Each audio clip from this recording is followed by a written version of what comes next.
জয় শ্রীহরি।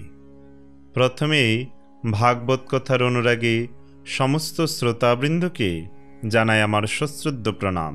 অতঃপর যার শ্রবণ ও কীর্তনে পরম মঙ্গল সাধিত হয় সেই গ্রন্থরাজ শ্রীমদ্ ভাগবতের বন্দনা করে শুরু করছি শ্রীমদ্ ভাগবতের তৃতীয় স্কন্দের দাত্রিংশ অধ্যায় জীবের গতি ও ভক্তিযোগের উৎকর্ষ বর্ণনা।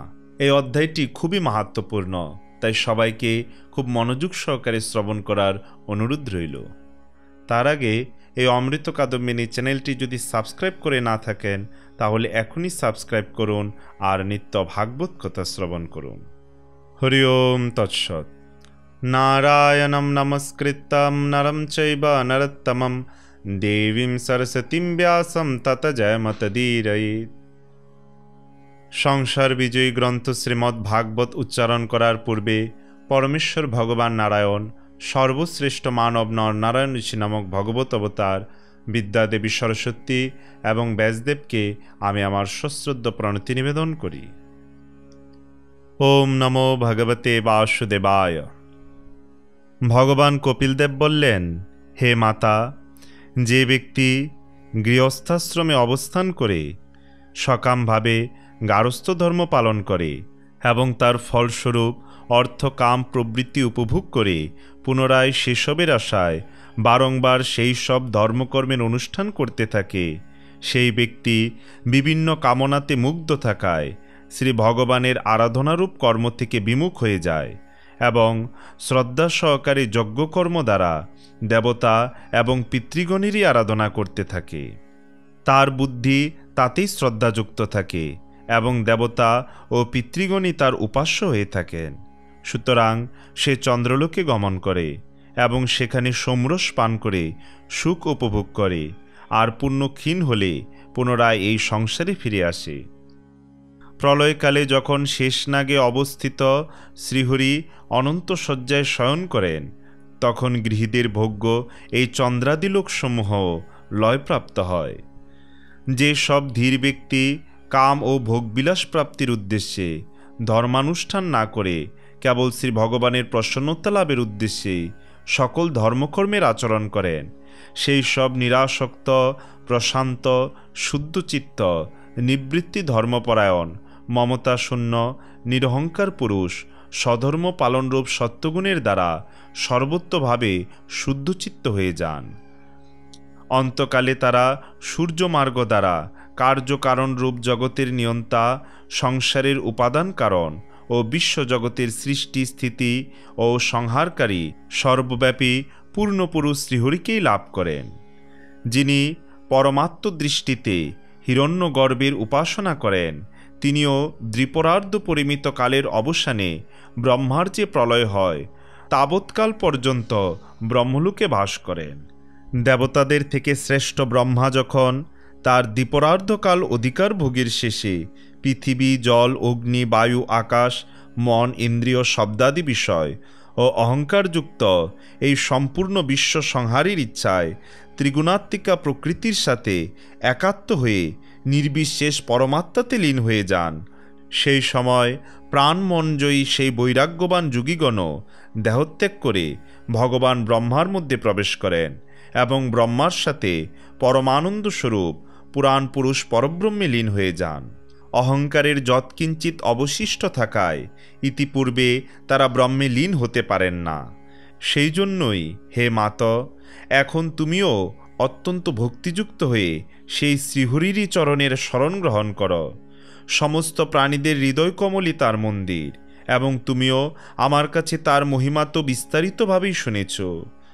সমস্ত স্থাবর জঙ্গম প্রাণীদের আদিকারণ বেদ গর্ভ ব্রহ্মা ও মরীচি প্রমুখ ঋষিগণ, যোগেশ্বরগণ, সনকাদি মুনিগণ তথা যোগ প্রবর্তক সিদ্ধগণ নিষ্কাম কর্মের দ্বারা আদিপুরুষ পুরুষশ্রেষ্ঠ সগুণ ব্রহ্মকে প্রাপ্ত হয়েও ভেদ দৃষ্টি ও কর্তৃত্বাভিমানের ফলে ভগবত ইচ্ছায় প্রলয়কালে কালরূপ ঈশ্বরের প্রেরণায় প্রকৃতির গুণ সকল ক্ষুবিত হলে আবার নিজ অধিকার প্রাপ্ত হয়ে সৃষ্টি প্রারম্ভে জন্মগ্রহণ করেন।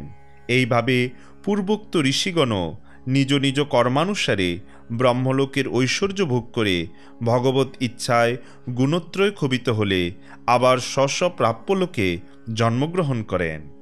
যাদের চিত্ত ঐহিক কামনাপরায়ণ ও যারা শ্রদ্ধা সহকারে কর্মানুষ্ঠানে আসক্ত, তারা বেদুক্ত কাম্য ও নিত্য কর্মের অঙ্গাদিসহ সম্যক অনুষ্ঠানেই রত থাকেন। তাদের বুদ্ধি রজগুণের আধিক্য হেতু কুণ্ঠিত, হৃদয় কামনার জালে আচ্ছন্ন, ইন্দ্রিয় তাদের বশে থাকে না। নিজ গৃহাদিতে আসক্ত হয়ে তারা প্রতিদিন তর্পণাদির দ্বারা পিতৃপুরুষদের পূজায় ব্যাপিত থাকে। তারা ধর্ম, অর্থ ও কামপরায়ণী হয় এবং যার মহান পরাক্রম সর্বদা কীর্তনীয়, সেই ভবভয়হারী ভগবান শ্রী মধুসূদনের কীর্তি কাহিনীতে বিমুখী থাকে। হায়, কুকুর, শূকর প্রভৃতি প্রাণীদের মতো বিষ্টা অন্বেষণকারী যারা শ্রীহরির কথামৃত না শুনে বিষয় লুলুপদের অসদালাপ শ্রবণ করে, তারা নিশ্চয়ই দৈব কর্তৃক নিপীড়িত, অর্থাৎ অতিশয় মন্দভাগ্য।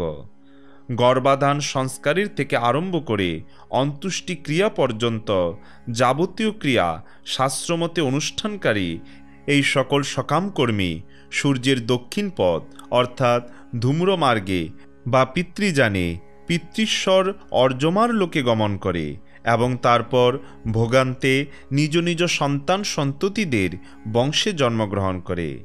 হে জননী, পিতৃলোকের ভোগের দ্বারা পুণ্যক্ষয় হওয়ার পরে দেবতাগণ যাদের ভোগৈশ্বর্য থেকে বিচ্যুত করেন, তাদের তৎক্ষণাৎ বিবশ হয়ে সেই পিতৃলোক থেকে মর্তলোকে পতিত হতে হয়। অতএব হে মাতা, তুমি সর্বান্তকরণে ভগবত গুণ শ্রবণে সত্য উৎপন্ন ভক্তি দ্বারা কায়মনোবাক্যে সেই পরমেশ্বরের সর্বদা বন্দনীয় চরণকমল ভজনে প্রবৃত্ত হও। ভগবান বাসুদেবের প্রতি ভক্তিযোগ অবলম্বন করতে পারলে অচিরেই সংসার বৈরাগ্য ও ব্রহ্ম সাক্ষাৎকার রূপ জ্ঞান প্রকাশিত হয়। প্রকৃতপক্ষে সমস্ত বিষয়ই ভগবৎ স্বরূপ হওয়ায় ব্রহ্মময়।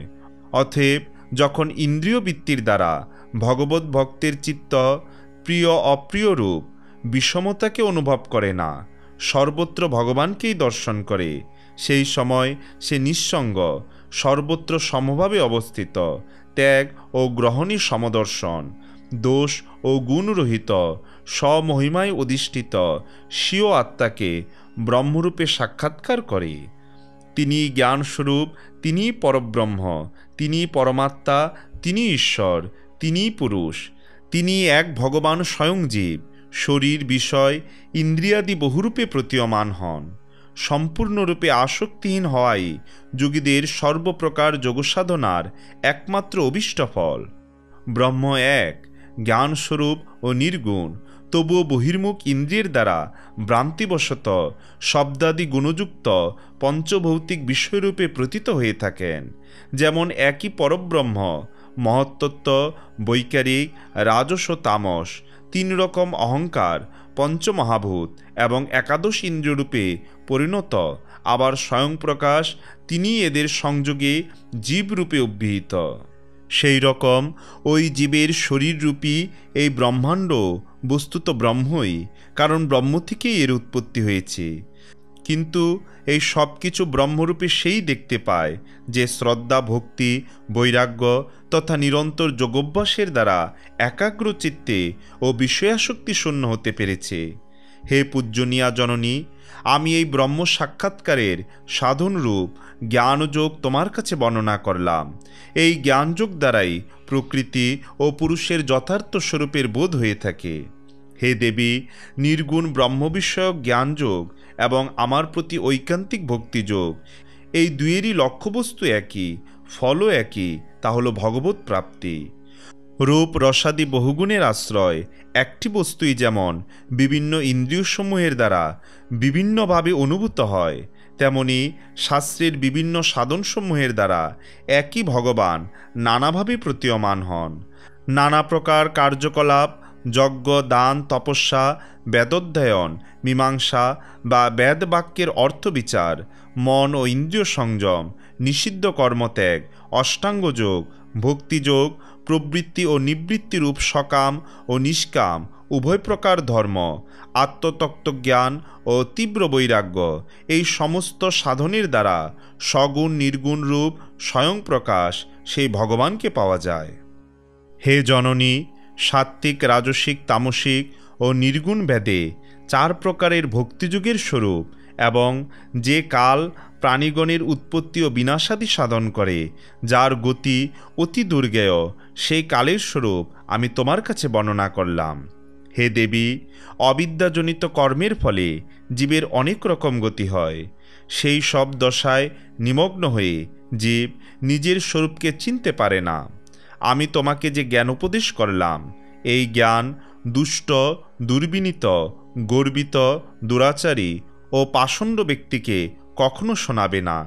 বিষয়লোলুপ, গৃহাসক্ত, আমার প্রতি ভক্তিহীন অথবা আমার ভক্তোদ্দেশ্যী মানুষের কাছে কখনোই এই জ্ঞান উপদেশ করবে না।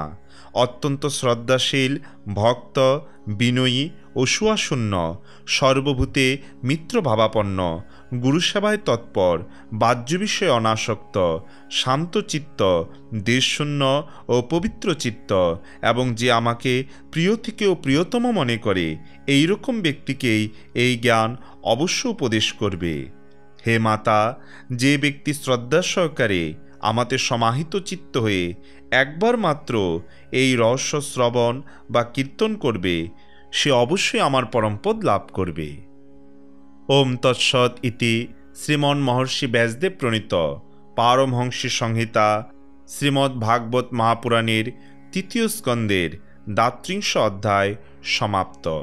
পরবর্তীতে আমরা শ্রবণ করব শ্রীমদ্ ভাগবতের 3য় স্কন্দের ৩৩ অধ্যায় দেবহূতির তত্ত্বজ্ঞান ও মোক্ষ লাভ। তাই সবাইকে পরবর্তী ভিডিও দেখার আমন্ত্রণ রইল। জয় শ্রীহরি। জয় জয় গ্রন্থরাজ শ্রীমদ্ ভাগবতের জয়। জয় জয় শ্রবণকারী ভক্তবৃন্দের জয়। হরে কৃষ্ণ কৃষ্ণ কৃষ্ণ হরে হরে, হরে রাম রাম রাম হরে হরে। জয় শ্রীহরি।